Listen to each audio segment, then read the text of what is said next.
할렐루야. 오늘 함께 읽으실 말씀은 마태복음 28장 1절부터 20절까지 말씀입니다. 마태복음 28장 1절부터 20절까지 말씀을 다 같이 합독하겠습니다. 28장.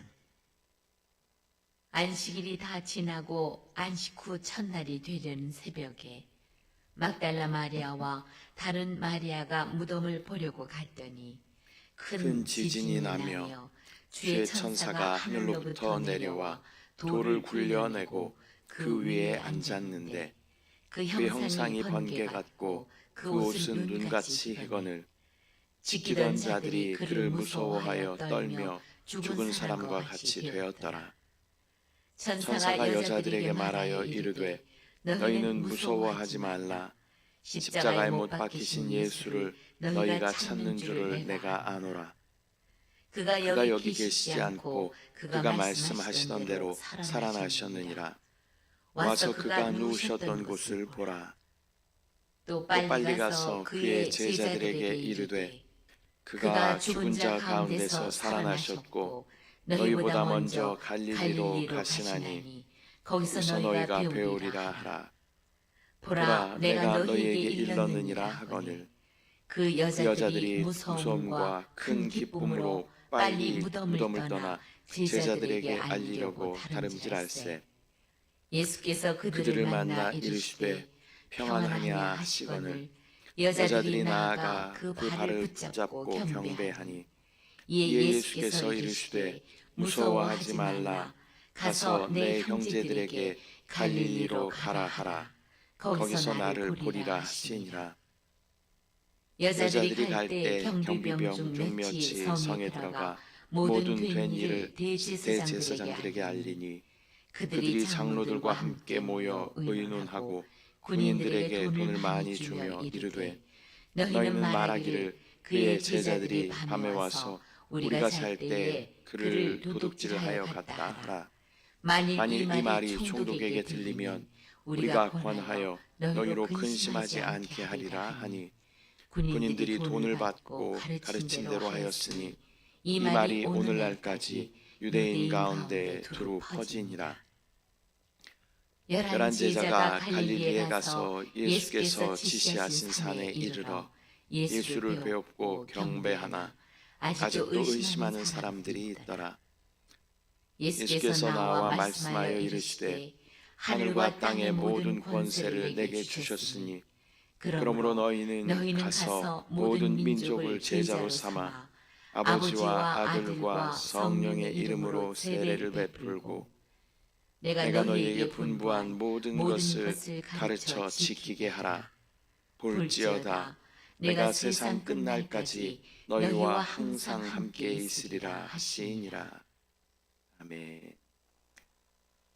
할렐루야. 오늘은 마태복음 28장 1절부터 마지막 절 20절까지 말씀을 우리가 함께 읽었습니다. 예수님께서 십자가에서 죽으신 이후에 제자들과 여인들은 깊은 절망과 또 혼란 속에 있었습니다. 겉으로 보기에는 모든 것이 다 끝나 보였고 또 예수님의 약속하신 소망은 무너진 것처럼 보여집니다. 그러나 하나님의 구원 계획은 죽음으로 끝나지 않았습니다. 오히려 죽음 이후의 침묵 같은 그러한 시간 속에서도 하나님은 놀라운 부활을 준비하고 계셨습니다.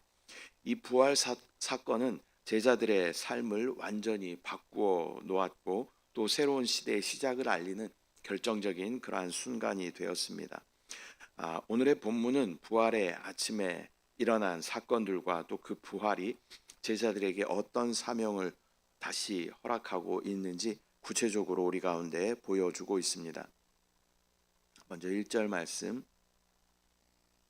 안식일이 다 지나고 안식 후 첫날이 되려는 새벽에 막달라 마리아와 다른 마리아가 무덤을 보려고 갔더니 원래 유대인들이 지키는 안식일은 지금의 토요일입니다. 그러나 우리는 주님이 부활하신 날, 그 주의 날을 지키며 또 일요일 즉 주일에 예배를 드리고 있는 것입니다.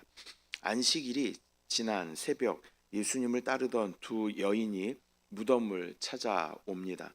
또 절망의 상황 속에서도 주님을 향한 그 사랑이 멈추지 않는 그러한 모습을 보여줍니다. 하나님은 이런 신실함과 또 헌신을 통해서 부활의 증거를 가장 먼저 보이십니다. 또 그러한 여인들 가운데 예수님께서는 가장 먼저 나타나 주신 것이죠.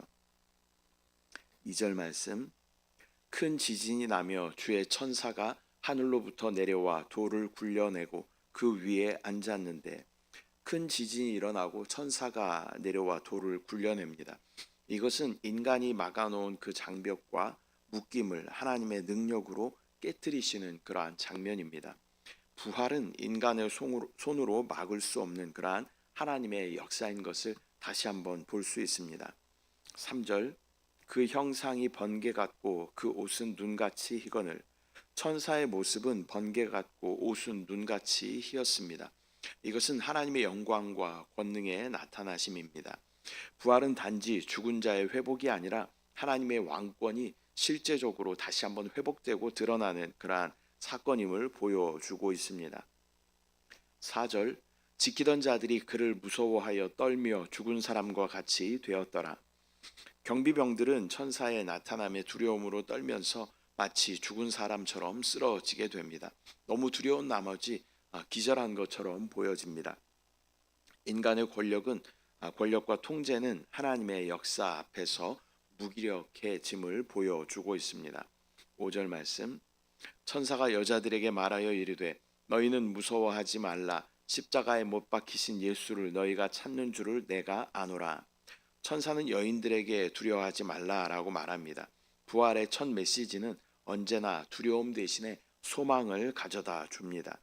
하나님은 먼저 두려움에 사로잡힌 그러한 마음들을 다시 한번 다독여 주고 계십니다. 6절 말씀, 그가 여기 계시지 않고 그가 말씀하시던 대로 살아나셨느니라. 와서 그가 누우셨던 곳을 보라. 천사는 예수님이 하신 말씀대로 살아나셨다라고 선언합니다. 부활은 우연이 아니라 예언된 사건이며 또 예수님께서 하신 약속이 실제임을, 또한 예수님께서 신실하신 분이심을 다시 한번 확증하는 그러한 근거가 되는 것입니다. 7절, 또 빨리 가서 그의 제자들에게 이르되 그가 죽은 자 가운데서 살아나셨고 너희보다 먼저 갈릴리로 가시나니 거기서 너희가 배우리라 하라. 보라, 내가 너희에게 일렀느니라 하거늘. 천사는 제자들에게 가서 예수님의 부활을 알리라, 또 예수님이 먼저 갈릴리에서 그들을 기다리실 것이다 라고 말씀을 전하라고 여인들에게 이야기합니다. 갈릴리는 예수님이 사역을 시작하신 그러한 자리입니다. 또 부활 이후의 사명도 그 자리에서 다시 시작되는 것을 볼 수 있습니다. 그리고 주님은 이곳에서 주님의 사역을 제자들에게 맡기실 것입니다. 8절, 그 여자들이 무서움과 큰 기쁨으로 빨리 무덤을 떠나 제자들에게 알리려고 다름질할세. 여인들은 무서움과 또 큰 기쁨이 동시에 있는 상태로 제자들에게로 뛰어갑니다. 신앙은 때로는 두려움과 또 기쁨이 공존하는 그러한 복합적인 그러한 경험입니다. 그러나 진리를 만난 사람은 결코 머물지 않고 곧바로 움직이게 되는 것입니다. 9절 말씀, 예수께서 그들을 만나 이르시되 평안하냐 하시거늘 여자들이 나아가 그 발을 붙잡고 경배하니. 예수님이 여인들에게 직접 나타나 평안하냐라고 인사하십니다. 이것은 부활하신 주님이 멀리 계신 분이 아니라 인간의 삶 속에서 가까이 오셔서 함께 하시는 분이심을 보여주는 것입니다. 여기서 사용한 경배하다라는 원어는 프로스쿠네오라는 그러한 단어를 사용합니다. 즉 우리가 예배한다라는 그러한 의미로 사용되는 그 단어를 여인들은 예수님의 그 부활을 첫 번째로 목격한 사람들일 뿐만 아니라 그 예수님께 처음으로 부활하신 예수님께 처음으로 예배드린 그러한 사람인 것을 나타내고 있습니다. 10절, 이에 예수께서 이르시되 무서워하지 말라. 가서 내 형제들에게 갈릴리로 가라 하라. 거기서 나를 보리라 하시니라. 예수님은 여인들에게 무서워하지 말라라고 하시면서 제자들에게 가서 갈릴리로 가라라고 전하라고 말씀하십니다. 부활하신 주님은 혼란에 빠진 그러한 제자들을 다시 사명의 자리로 부르십니다. 그리고 예수님은 그 제자들을 자기를 배신하고 떠났던 그러한 제자들을 형제라고 불러 주십니다. 11절부터 13절 여자들이 갈 때 경비병 중 몇이 성회가 모든 된 일을 대제사장들에게 알리니 그들이 장로들과 함께 모여 의논하고 군인들에게 돈을 많이 주며 이르되 너희는 말하기를 그의 제자들이 밤에 와서 우리가 잘 때에 그를 도둑질하여 갔다 하라. 대제사장들과 또 장로들은 부활 사실을 막기 위해서 거짓 이야기를 만들어서 군인들에게 돈을 많이 주고 속이려고 합니다. 그러나 이러한 시도는 오히려 부활 사건의 진실성을 더 분명히 드러내는 그러한 역할을 하게 됩니다. 인간의 불신은 어차피 진리를 가릴 수 없는 것입니다. 14절 말씀 만일 이 말이 총독에게 들리면 우리가 권하여 너희로 근심하지 않게 하리라 하니 너희로 근심하지 않게 하겠다라는 이 말씀은 너희가 무덤을 지키다가 졸았다는 것을 총독이 알더라도 그 책임을 면할 수 있도록 자기들이 손을 쓰겠다라는 그러한 의미입니다. 15절 말씀 군인들이 돈을 받고 가르친 대로 하였으니 이 말이 오늘날까지 유대인 가운데 두루 퍼지니라. 이 말이 오늘날까지라는 말씀은 이 마태복음이 기록된 때까지 이 예수님의 시신을 훔쳐갔다라는 이 이야기가 전해지고 있다라는 그러한 의미이지만 또 예수님의 시체를 훔쳐갔다라는 것은 지금까지도 주님의 부활을 믿지 않는 사람들 사이에서 제기되고 있는 그러한 하나의 설이기도 합니다. 16절 말씀 11 제자가 갈릴리에 가서 예수께서 지시하신 산에 이르러 제자들은 예수님의 말씀대로 갈릴리 산에 모였습니다. 그들은 주님을 버리고 도망하였지만 주님은 그들을 다시 만나주시고 제자들은 주님의 말씀에 순종하여 다시 갈릴리로 모이게 됩니다. 우리도 주님을 떠났을지라도 다시 주님의 말씀에 순종하여 주님께 나아가면 주님께서 우리를 회복하여 주시는 줄 믿습니다. 순종은 부활하신 주님을 만나는 길임을 보여주는 것입니다. 17절 예수를 배웠고 경배하나 아직도 의심하는 사람들이 있더라. 제자들은 예수님을 보고 경배하지만 어떤 이들은 아직도 의심합니다. 이것은 부활을 직접 본 사람들도 순간적으로 혼란을 겪을 수 있고 의심할 수 있다라는 그러한 설명입니다. 신앙은 의심이 전혀 없을 수는 없겠지만 잘 믿어지지 않더라도 의지적으로 주님께 순종하며 믿음을 주님 앞에 의지적으로 드리며 나아가는 것이 신앙 생활인 줄 믿습니다. 우리의 삶 가운데 정말 예수님이 계시는가 하는 그러한 의심이 들 때가 있죠. 그럴 때라도 우리는 더 적극적으로 주님께 나아가며 우리가 의지적으로 우리의 믿음을 주님 앞에 드릴 때 주님께서 우리 가운데 은혜를 허락하시고 또 주님께서는 우리 가운데 믿음을 부어 주실 줄 믿습니다. 18절 말씀 예수께서 나와 말씀하여 이르시되 하늘과 땅의 모든 권세를 내게 주셨으니 예수님은 하늘과 땅의 모든 권세를 하나님께서 예수님께 주셨다라고 선언하고 있습니다. 부활은 예수님께서 모든 통치권을 가진 하나님의 아들이심을 확증하는 그러한 사건입니다.